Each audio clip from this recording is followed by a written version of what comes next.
Bonjour et bienvenue dans cette vidéo dans laquelle on va étudier la modélisation des systèmes à événements discrets par Graph7.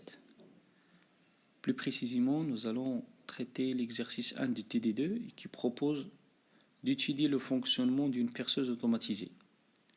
Donc avant de commencer, je vous invite à réviser les règles de transition et de modélisation du système à événements discrets par Graph7. Tout d'abord, je vais commencer par expliquer l'architecture de la commande de système à événements discrets par des automates programmables industriels.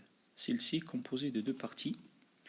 La première, ici, dite opérative, c'est la partie qui exécute les tâches et qui ajoute de la valeur sur les produits, modélisés pour nous par la perceuse. Cette partie-là envoie des informations ou des comptes rendus via des capteurs à la partie commande. Donc la partie commande, représentée ici par un Schneider M340, c'est le Schneider qu'on utilise dans le TP. Cette partie-là envoie des ordres à la partie opérative selon une logique programmée par Graph7. Cette logique-là, elle respecte le cahier de charge ou les fonctions que la perceuse va réaliser. Cette logique, bien évidemment, elle est programmée via un logiciel Unity Pro sur la partie opérative. À savoir, c'est que les logiciels et les technologies sont pas uniques. Par exemple, pour Schneider, on utilise Unity Pro, pour Siemens, c'est Step7, et pour Allen Bradley, c'est RS Logic. Bien évidemment, il y a d'autres technologies, d'autres logiciels. Maintenant, je passerai à la perceuse et expliquer le cahier de charge et le fonctionnement. Donc la perceuse, les entrées de cette perceuse sont modélisées par les variables suivantes. Les variables, c'est modélisé soit des capteurs, soit des boutons poussoirs. Ici, on a D, c'est le bouton poussoir de démarrage de cycle. H, c'est un capteur qui modélise la fin de course ou la position haute de la perceuse. M, c'est un capteur qui modélise le mi-chemin ou la mi-course de la perceuse. F, c'est un capteur qui détecte la position basse de la perceuse. B, c'est un capteur qui détecte la hauteur de la pièce. P, c'est un capteur qui détecte la présence d'une pièce sous le forêt, sous la perceuse. Les sorties de ce système sont 3. Donc, ce sont les actions que la perceuse, le système peut réaliser. Donc, M, c'est la montée. D, c'est la descente. Et R, c'est la rotation du forêt. Donc, le cycle de perçage qu'on veut réaliser il dépend de la hauteur de la pièce. Si la pièce qui est présente ici est basse, ce qu'on veut, c'est réaliser le cycle suivant. On veut descendre jusqu'à F et remonter jusqu'à H. Si la pièce est haute, ce qu'on veut réaliser, c'est le cycle suivant. Descendre jusqu'à M, monter jusqu'à H, redescendre jusqu'à F, puis remonter jusqu'à H. Donc avant de commencer la réalisation du Graph7 qui modélise ce fonctionnement, on va étudier le guide d'étude du mode marche-arrêt. C'est l'ensemble de fonctionnement de la perceuse avec les possibilités d'arrêt et de réinitialisation. Donc c'est le graphe qui modélise les modes de marche-arrêt de la perceuse. On peut constater qu'il y a des lettres F, ici modélisées en jaune, des lettres A et la lettre D. Donc la lettre F modélise le fonctionnement. On a deux types de fonctionnement, c'est automatique ici et manuel ici. Automatique qui correspond au fonctionnement de la perceuse ici selon la nature de la pièce à percer, c'est la perceuse elle-même qui va détecter, va réaliser les cycles sans intervention humaine. Par contre, manuel, ça correspond à la prise en charge d'un opérateur de l'opération, et c'est lui qui va s'occuper de perçage sans s'occuper de ce qu'il va faire. Donc ici A, c'est l'état initial qui nous renseigne sur la disponibilité de la perceuse. Ça veut dire que la perceuse est disponible à être utilisée, et donc si on est là, soit on va l'utiliser en mode manuel, soit on va l'utiliser en mode automatique.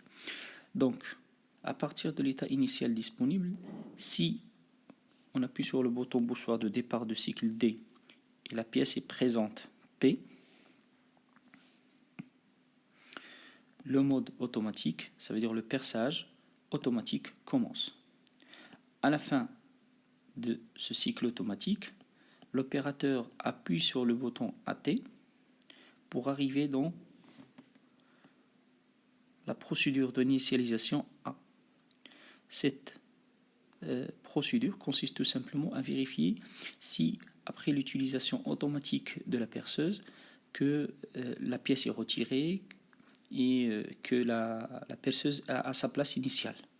Donc on va vérifier tout d'abord que la pièce est retirée, c'est P bar, et en cliquant sur condition initiale, je reviens à la condition A1 qui nous renseigne sur la disponibilité de la machine. Donc on a réalisé ce chemin. Ensuite, à partir de l'état disponible A1, l'opérateur peut demander l'utilisation manuelle de la perceuse en appuyant sur le bouton R. Donc ainsi, il va utiliser le perçage lui-même à travers des boutons poussoirs, par exemple M de montée et bouton de descente. Donc c'est lui qui va s'occuper de cette opération selon la pièce qui est présente. À la fin, il va appuyer sur le bouton initialisation qui va l'envoyer vers la procédure assise d'initialisation. Cette procédure va justement vérifier si l'opérateur n'a pas oublié d'enlever la pièce et de rendre la perceuse à sa place initiale. Donc c'est elle-même qui va s'occuper de initialiser la machine à sa position initiale, ça veut dire haute, arrêter les rotations, enlever la pièce. Donc on va vérifier que la pièce est retirée et que les conditions initiales sont aussi vérifiées. Et je reviens à la disponibilité de la pièce, de la machine. En cas de panne. En cas de panne,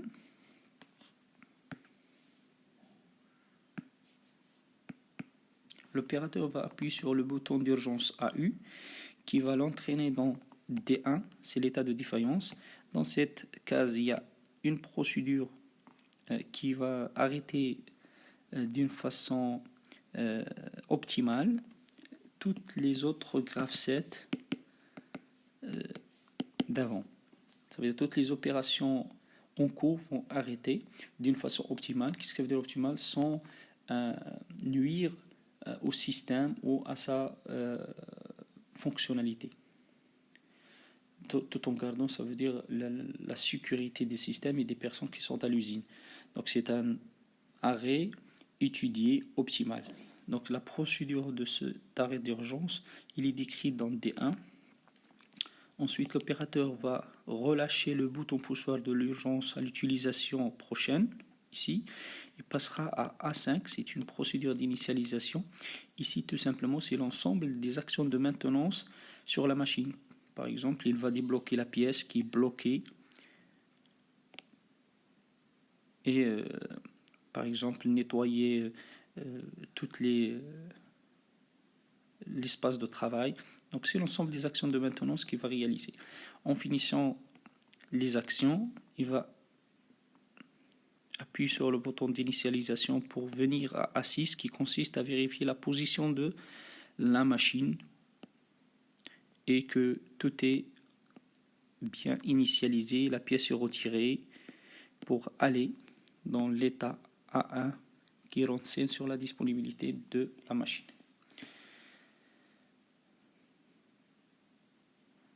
Donc maintenant, on va analyser le mode automatique et le mode manuel. Donc à partir de l'état initial de disponibilité de la pièce, on a une divergence en haut pour le fonctionnement. Soit en appuyant sur 1 pour venir en mode manuel, c'est l'opérateur qui prendra la main, soit on appuie sur le démarrage de cycle et la présence de la pièce pour passer dans le mode automatique. Donc on va détailler ce cycle d'abord avant d'aller vers le deuxième manuel. Donc je suis dans le premier chemin qui est automatique. La présence de la pièce, démarrage de cycle sont validés. Je suis dans le mode automatique 2. Donc on a 2. Ici à droite on a des 2.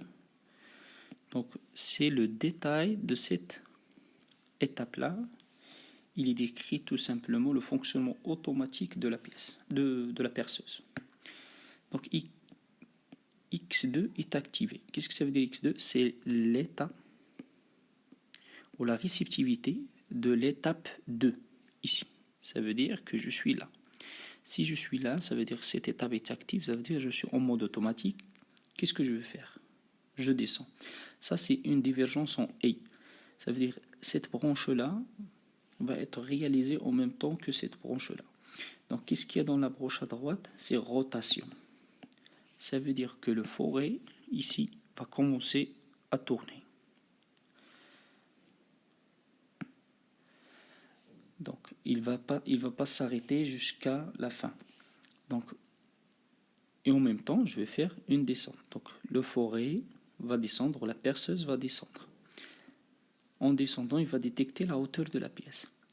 Si B, qui est le capteur de présence de pièces, est activé, ça veut dire que la pièce est haute. Donc ce chemin, c'est la pièce haute. Qu'est-ce qu'il va faire? Il va descendre jusqu'à toucher M. Donc il va réaliser le cycle de tout à l'heure. Il va descendre jusqu'à toucher M.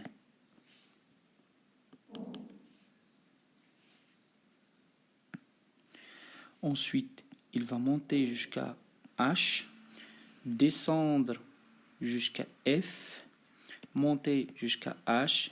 Là, il a fini le cycle de perçage. Il va enlever la pièce. Si la pièce, maintenant, est basse, ça veut dire il va descendre. Le B ne va pas être actionné. C'est le capteur de présence de pièces, de hauteur de pièces. Donc la pièce est basse dans ce cas-là. Donc il va descendre jusqu'à M.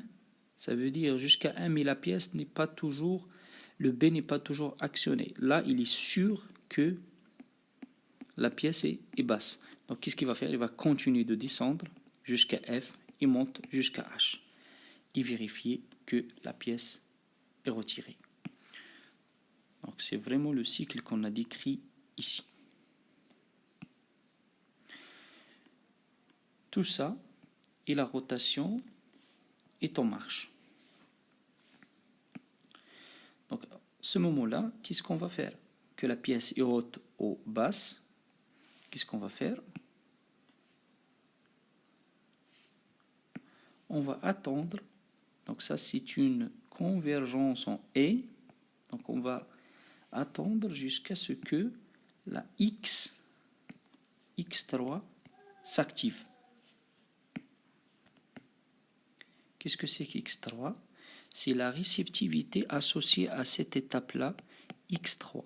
Et quand est-ce qu'il est activé? C'est lorsque AT, parce que je suis ici, lorsque AT est activé. C'est le bouton poussoir AT déclenché par un opérateur qui, tout simplement, nous renseigne sur la fin de cycle. Donc, c'est celui-là qu'on a vu ici. Donc, AT. Donc une fois il est là, la procédure d'initialisation A2 est activée et la machine est revenue à sa place.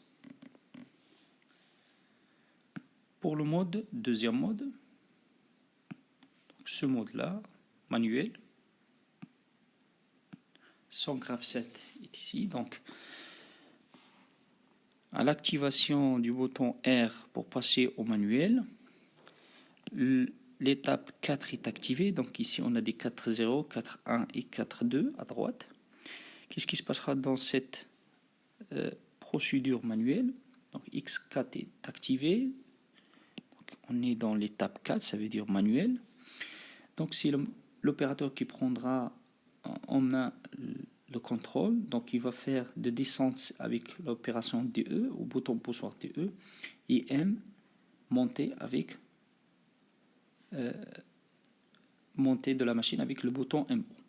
Donc cette étape-là, c'est à l'opérateur de réaliser comme à sa guise, selon la pièce présente.